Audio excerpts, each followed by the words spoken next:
Okay, so I didn't want to skip a whole day without a lesson and get behind, so we're gonna kind of lay off of some of the proofs a little bit. That's not true. You're gonna have a couple today, but we're gonna focus on something that is hopefully, because we've already talked about it a little bit before, a little easier than some of the proofs. You'll have a couple of proofs, but I think you'll be okay with the rest of it because it's a mixture today of actual math that you're solving and then that. So first of all, this lesson is equilateral triangles and isosceles triangles. So I'm on page 325. I've got some stuff that, some examples that are in there. I'm going to tweak a couple. And so if you want to follow along, if you're watching this on your own, you may want to like pause it and write some of the examples down as we go. But before we get started, we need to talk about the anatomy of an isosceles triangle. So we know that by definition, an isosceles triangle has at least two sides congruent. So if I know those two sides are congruent, that's good. Like we call those legs.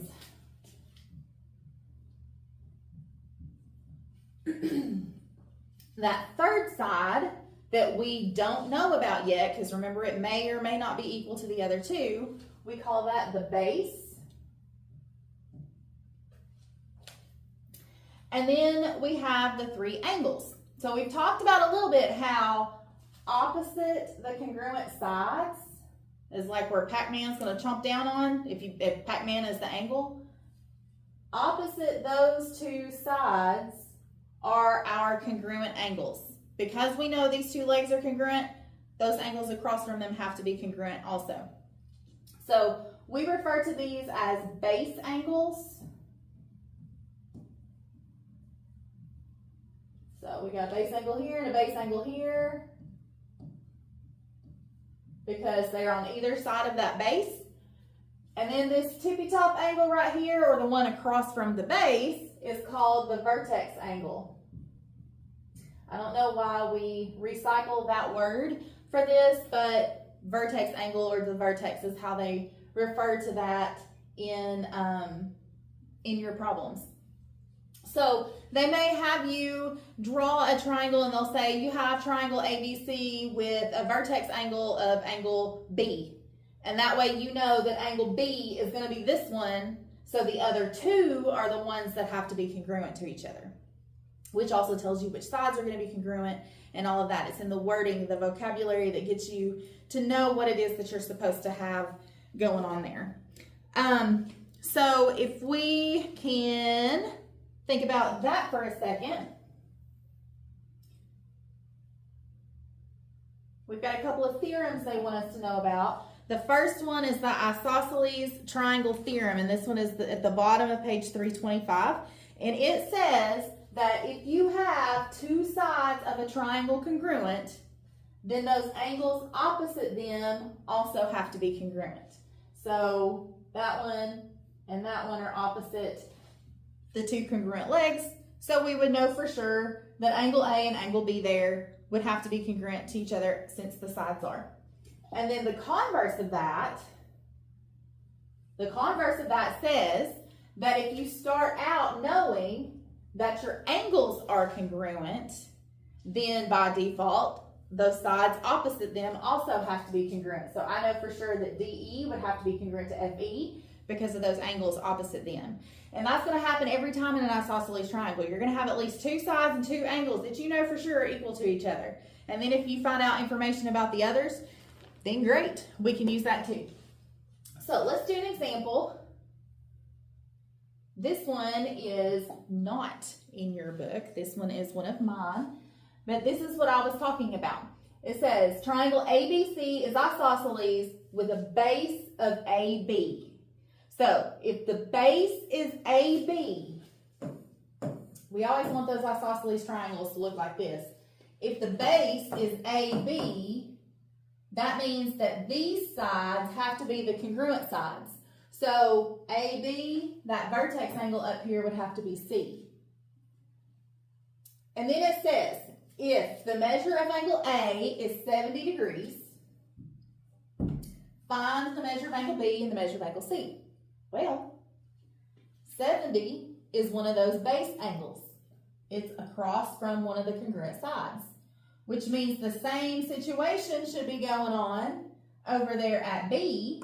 So that had better be 70 degrees also. And then all angles in a triangle have to add up to 180. So 70 plus 70 is 140. That means that angle C up here would have to be 40 degrees to give us our 180. But this gives you an idea of the wording that I was talking about, because they can talk about the base, they can talk about the legs, they can talk about the base angles, the vertex angle, and all of those are supposed to tell you what's congruent to each other in that triangle, and then how to draw your picture if they don't already do it for you. In your book, they start you off with a proof. For example 1.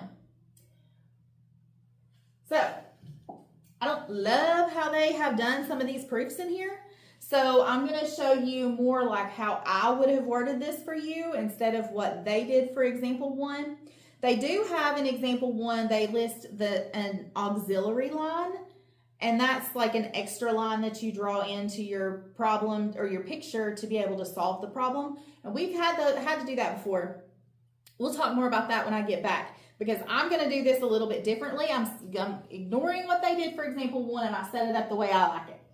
The way that I would write this problem to ask you.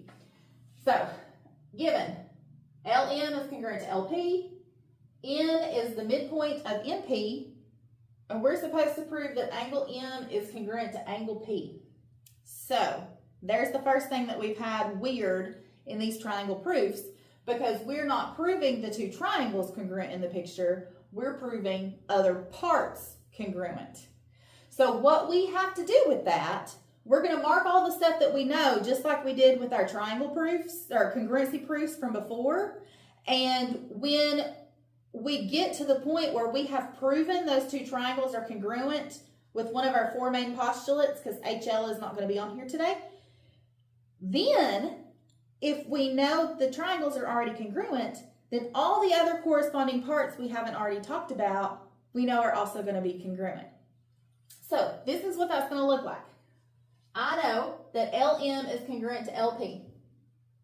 And the first statement in a proof is always the given. So for number 1, I'm going to put LM is congruent to LP.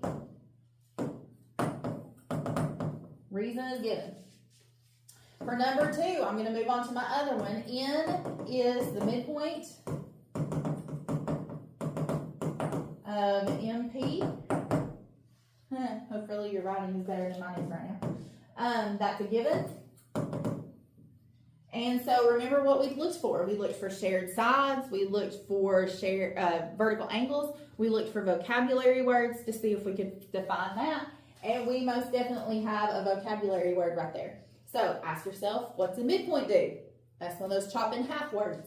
So if N is the midpoint of this segment, I know that that part has to be congruent to that part.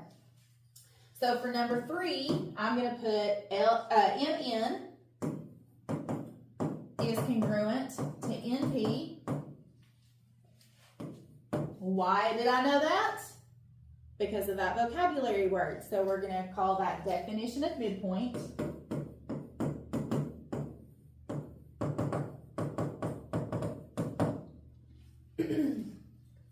So we're done with all of our givens. We need to prove these two triangles congruent somehow so that then I can move on to my angles, because right now I don't know anything. So I'm looking for all those things. We've already defined the vocabulary word. The last thing that I see is that we have that shared side right there.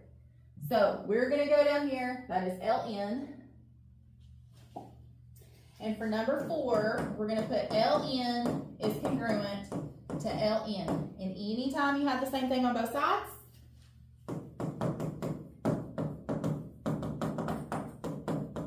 that is the reflexive property.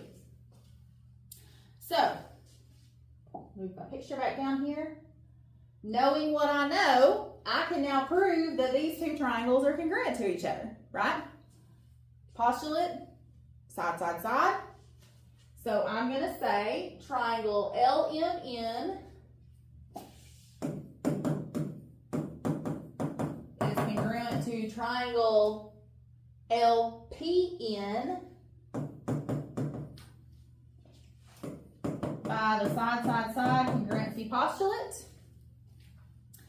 But then now, because I know those triangles are congruent, the two angles that they wanted us to compare, angle M and angle P, here and here, those would be corresponding angles. According to your congruency statement that you just wrote to get those corresponding parts together, we know that angle M has to be congruent to angle P. So we're not going to stop where we just stopped with our side. We're going to come down here, whoops, and we're going to say for number 6, angle M is congruent to angle P. And our reason is something we wrote down last week's one day. I don't remember what day it was, where it said corresponding parts of congruent triangles are congruent. And I told you we would write that down one time the long way, but when we started proving parts of our triangles, we wouldn't have to write that down again. We would write CPCTC, the first letter of all those words. Corresponding parts of congruent triangles are congruent. And then we're done. So it's just that one extra step on this one. Sometimes you'll have 2 extra steps. It just kind of depends on what they're asking you for. But most of the time, you prove the triangle's congruent with whatever postulate. You can use one of those 4 or the HL if that comes into play, which it doesn't today. And then you go that extra step and do the CPCTC.